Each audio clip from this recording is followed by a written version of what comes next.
નમસ્કાર મિત્રો, આજે આપણે જાણીશું મેષ રાશિથી મીન રાશિ સુધીનું રાશિ ભવિષ્ય એપ્રિલ મહિનાનું.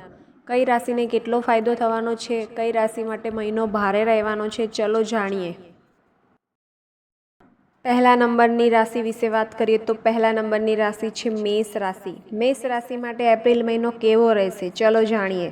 મહિનાની શરૂઆત થોડી વ્યસ્ત અને ઝડપી રહેશે. કામનું દબાણ રહેશે, જો કે મહિનાના મધ્યમાં તમને થોડી રાહતનો અનુભવ થશે. તમને તમારી નોકરીમાં નવી જવાબદારીઓ સોંપવામાં આવી શકે છે. તમારા બોસ તમારા પર નજીકથી નજર રાખશે, તેથી કોઈ પણ ભૂલોનો અવકાશ ઓછો કરો. વ્યવસાયમાં તમને એક બે સારી તકો મળશે, પરંતુ ઉતાવળથી નુકસાન થઈ શકે છે. પૈસા આવશે, પરંતુ તે લાંબા સમય સુધી ટકશે નહીં. ખર્ચ વધશે. ઘરનું વાતાવરણ સુખદ રહેશે, જો કે નાની નાની બાબતો પર નાની નાની દલીલો પણ થઈ શકે છે. તમારા પ્રેમ જીવનમાં ગેરસમજણો ઊભી થઈ શકે છે. માથાનો દુખાવો અને થાક અવસ્થાનું કારણ બની શકે છે. બીજા નંબરની રાશિ છે વૃષભ રાશિ. આ મહિને તમારા કારકિર્દીમાં કેટલાક સકારાત્મક ફેરફારો જોઈ શકો છો. પગારદાર નોકરી કરનારાઓ પોતાની એક અલગ ઓળખ બનાવવામાં સફળ થશે. તમારી નાણાકીય સ્થિતિ મજબૂત બનશે અને રોકાણમાંથી લાભ થવાના સંકેતો છે. મહત્વપૂર્ણ કાર્યો ઝડપથી પૂર્ણ થશે. તમારા જીવનમાં સુખ સુવિધાઓ વધશે. ત્રીજા નંબરની રાશિ છે મિથુન રાશિ. આ મહિનો તમારા માટે સક્રિય રહેશે. તમારા કાર્યભાર વધશે અને તમને વાસ્તવિક પરિણામો જોવા મળશે. જો તમે નોકરી બદલવાનું વિચારી રહ્યા છો તો તક મળી શકે છે. ઓફિસમાં તમારો અવાજ સાંભળવામાં આવશે અને તેનું સન્માન કરવામાં આવશે. તમને તમારા વ્યવસાયમાં ખાસ કરીને સંદેશા વ્યવહાર સંબંધિત સાહસોમાં નફો જોવા મળશે. તમારી નાણાકીય પરિસ્થિતિમાં સુધારો થશે. ઘરનું વાતાવરણ સુખદ બનશે.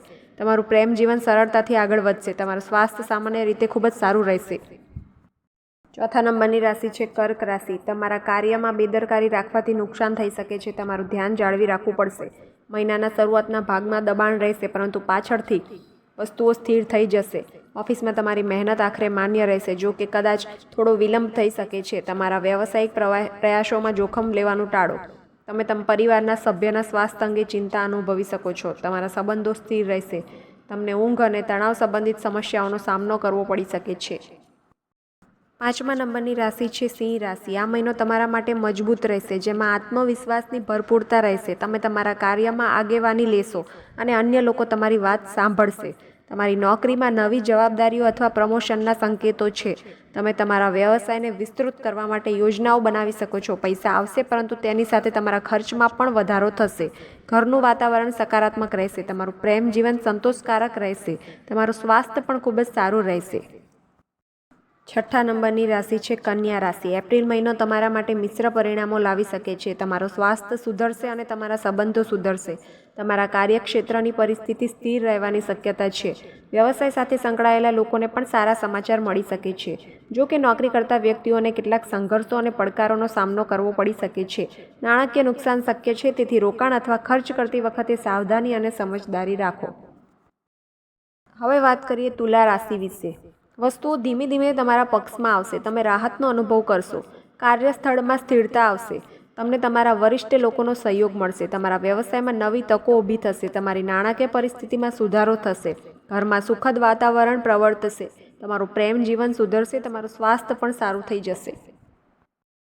હવે વાત કરીએ વૃશ્ચિક રાશિ વિશે. આ મહિને તમારા માટે નોંધપાત્ર નાણાકીય લાભના સંકેતો છે. તમારા બાકી રહેલા કાર્યો ઝડપથી પૂર્ણ થશે. સંબંધોમાં સુધારો થશે અને તમારા સ્વાસ્થ્યમાં સુધારો થવાનો સંકેત છે. કાર્યસ્થળ પર તમને નવી જવાબદારીઓ સોંપવામાં આવે તેવી શક્યતા છે. આ મહિને તમે ઉર્જાથી ભરપૂર રહેશો અને તમારા કાર્યો ખૂબ જ કાર્યક્ષમતાથી પૂર્ણ કરશો.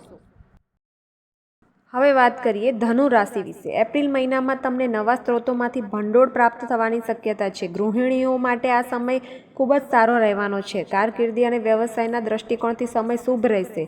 જો કે મહિનાના મધ્યમાં તમને કેટલીક નાની મુશ્કેલીઓનો સામનો કરવો પડી શકે છે. તમે માનસિક તણાવ, નિરાશા અથવા થાકથી પરેશાન થઈ શકો છો. તમે તમારા સંબંધોમાં સાવધાની રાખવાની જરૂર પડશે. મકર રાશિ. કામનું દબાણ રહેશે. તમારું મન થોડું અશાંત લાગી શકે છે. ઓફિસમાં સાવધાની રાખવી જરૂરી છે. ખોટા નિર્ણયોથી નુકસાન થઈ શકે છે. વ્યવસાયિક પ્રવૃત્તિ ધીમી રહેશે. તમારી નાણાકીય સ્થિતિ સરેરાશ રહેશે. ઘરમાં તણાવ રહી શકે છે. સંબંધોમાં અંતર વધી શકે છે. તમારા સ્વાસ્થ્યનું ધ્યાન રાખવાની જરૂર પડશે. હવે વાત કરીએ કુંભ રાશિ વિશે. મહિનો તમારા પક્ષમાં રહેશે, તમારા કાર્યો પૂર્ણ થશે, તમને નોકરીમાં પ્રમોશન અથવા નવી જવાબદારીઓ મળી શકે છે.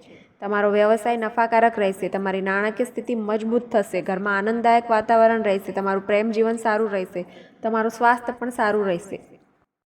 હવે વાત કરીએ અંતિમ રાશિ એટલે કે મીન રાશિ વિશે. મહિનો મિશ્રિત રહેશે, તમારા કામમાં ઉતાર ચઢાવનો અનુભવ થશે, તમે તમારી નોકરીમાં ફેરફાર કરવાનું વિચારી શકો છો. તમારા વ્યવસાયિક વ્યવહારોમાં સાવધાની રાખો, તમારી નાણાકીય સ્થિતિ સરેરાશ રહેશે, ઘરનું વાતાવરણ સુખદ રહેશે, તમારા સંબંધોમાં સુધારો થશે, તમારા સ્વાસ્થ્યનું પણ ધ્યાન રાખવું પડશે.